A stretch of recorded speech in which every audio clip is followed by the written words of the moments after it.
जो ये वीडियो देख रहे होंगे, मैं आप लोगों को एक चीज़ बता दूं कि शराब भी आयुर्वेद में एक औषधि की तरह इस्तेमाल की जाती है।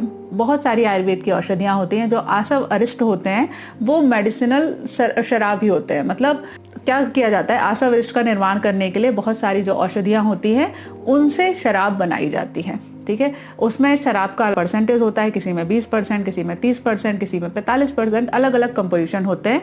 उसमें कितना परसेंट अल्कोहल है वो ज़्यादातर उसमें लिखा भी रहता है, कई बार लिखते भी नहीं है आजकल, क्योंकि वो दवाइयाँ हैं। तो शराब जो है, अल्कोहल वाली जो कल्पनाएं हैं, जो मद्य कल्पना है, वो आयुर्वेद का एक बहुत इंपॉर्टेंट हिस्सा है।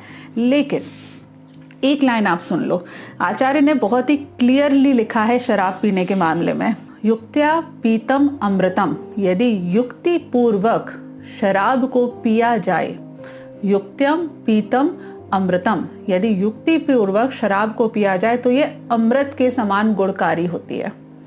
ठीक है, युक्ति पूर्वक यदि कोई व्यक्ति अल्कोहल या शराब का या शराब से बनी हुई कल्पनाओं का सेवन करता है तो ये अमृत के समान गुणकारी होती है। लेकिन विषवद अन्यथा, यदि आप अन्यथा इसका प्रयोग करते हो, बिना युक्ति के प्रयोग करते हो, बिना आयुर्वेद औषधियों के प्रयोग करते हो, केवल स्वाद के लिए, जो कि ज्यादातर लोग प्रयोग करते हैं, उसके लिए आप प्रयोग कर रहे हो, तो यह विष के समान होती है। विष कैसा होता है? आपको मार डालता है, बहुत जल्दी आपको खत्म कर देता है, बहुत जल्दी आपको नुकसान पहुंचा देता है। जो भी व्यक्ति खाने के साथ में या फिर पार्टीज में या फिर कहीं पर भी alcohol, beer, rum, whisky, whatever, इन सारी चीज़ों का सेवन करते हैं, उन सभी लोगों को मैं बता दूं, कम से कम आयुर्वेद में इन सब का निर्देश बिल्कुल नहीं है। लेकिन एट द सेम टाइम अगर कोई ऐसा व्यक्ति बोलता है कि आयुर्वेद वाले व्यक्ति को इन सब के बारे में जानकारी नहीं होनी चाहिए, या फिर आयुर्वेद वाला जो व्यक्ति है, जो योग करने वाला व्यक्ति है, जो आयुर्वेद को फॉलो करता है, उसको कभी शराब से बनी हुई औषधियाँ नहीं लेनी चाहिए, तो वो भी गलत है।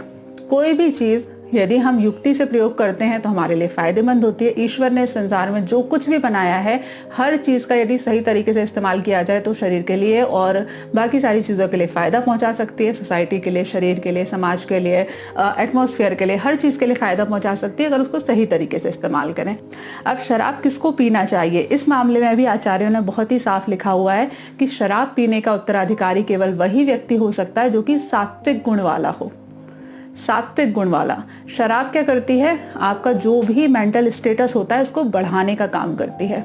ठीक है, यदि आप मेंटली बहुत पॉजिटिव फील कर रहे हो, यदि आप, मेरा फ़ोन आ रहा पर हम बाद में बात करेंगे उसमें, जो कुछ भी हम मेंटली फील कर रहे होते हैं, यदि आप पॉजिटिवली फील कर रहे हो तो आपको और ज़्यादा पॉजिटिव फील करवाएगी। लेकिन यदि आपका ब्रेकअप हो गया है, यदि आप परेशान हो, यदि आपके ऑफिस में प्रॉब्लम चल रही है और उस समय पर आप शराब पी रहे हो, तो आपको मेंटल कंडीशन और ज़्यादा बुरी हो जाएगी। ठीक है, तो ये चीज़ गलती बिल्कुल मत करना। अपने ब्रेकअप को हैंडल करने के लिए, अपनी फालतू की उटपटांग चीज़ें या लाइफ में कुछ भी उटपटांग चल रहा है उसको हैंडल करने के लिए शराब का सेवन बिल्कुल मत करना।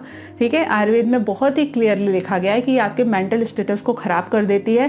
केवल सात्विक पुरुषों को या सात्विक व्यक्ति को शराब पी सकता है, केवल वही व्यक्ति है जो शराब पी सकता है, उसके अलावा किसी और व्यक्ति को नहीं पीना चाहिए। दूसरी बात, शराब कभी भी खाली पेट आपको सेवन नहीं करनी, अदरवाइज ये बहुत ज़्यादा वात को बढ़ाने वाली होती है। शराब पीने से पहले आपको हमेशा ही कुछ ना कुछ खाना चाहिए, उसके बाद ही थोड़ा सा आप हल्की मात्रा में अल्कोहल का सेवन कर सकते हैं। ठीक है, बहुत ही हल्की मात्रा में। तीसरी बात, शराब कभी तब नहीं पीनी चाहिए जब आपको नींद नहीं आने की प्रॉब्लम है। यदि आपको ऑलरेडी नींद नहीं आती है, रात में आप रात को 12, 1, 2 बजे तक जगते रहते हो बिना मतलब में, ऐसी कंडीशन में आपको अल्कोहल बिल्कुल नहीं लेना है। किसी भी कंडीशन में आपको अल्कोहल नहीं लेना है। उसके बाद इंपॉर्टेंट बात यह है कि यदि आप शराब का सेवन कर रहे हो तो आपको अपनी मेंटल कंडीशन के ऊपर बार बार ध्यान देना पड़ेगा। आपको मेडिटेशन करने पड़ेंगे, आपको पॉजिटिविटी को बढ़ाने के लिए, पॉजिटिव एटीट्यूड को लाने के लिए प्रयास करना पड़ेगा। फिर से आपको कंक्लूड कर दूं कि यदि किसी भी प्रकार का कोई भी लाइफ में क्राइसिस चल रहा है तो प्लीज़ शराब का सेवन मत करो। शराब पीने से आपकी प्रॉब्लम कम होने की बजाय कई गुना ज़्यादा बढ़ जाएगी।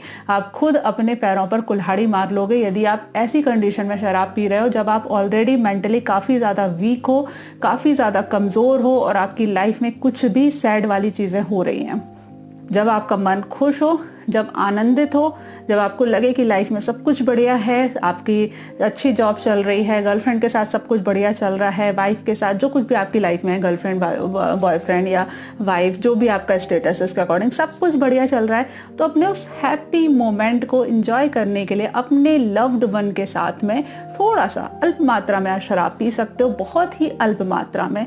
उसके अलावा किसी भी हेल्थ कंडीशन में, किसी भी मेंटल कंडीशन में आपको नहीं लेना है। हेल्थ कंडीशन के लिए ले रहे हो तो प्लीज़ आपको डॉक्टर से बात करने के बाद ही किसी प्रकार की चीज़ का सेवन करना है।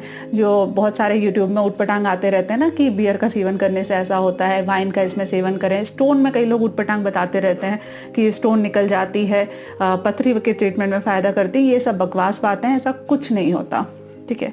वैसे आयुर्वेद में ना बहुत सारी अलग अलग शराब के गुण बताए रखे हैं कि जो बारूणी होती है उसके क्या गुण होता है, बहेड़े की शराब के क्या गुण होते हैं, आंवले की शराब के क्या गुण होते हैं, सब कुछ बता रखा है। लेकिन वो इतना ज़्यादा इंपॉर्टेंट अभी नहीं है, क्योंकि पहली बात तो वो मिलेगी नहीं, और दूसरी बात ये सब आयुर्वेद की औषधियों के अंतर्गत ऑलरेडी आ जाता है, तो आयुर्वेद डॉक्टर लिख देते हैं ऑलरेडी सारी दवाइयाँ, ठीक है। चलिए, और इसी चीज़ के साथ में ये पूरा चैप्टर खत्म होता है। जो द्रव्य विज्ञानी अध्याय 6 ये हमने पूरा कंप्लीट कर लिया। अब हम थोड़ा सा गेहूँ, दाल, चावल, इन सब के बारे में आयुर्वेद में क्या कहा गया है वो सब जानने की कोशिश करेंगे। चलिए, आपसे नेक्स्ट वीडियो में मिलते हैं, तब तक के लिए stay healthy and be happy. Good bye.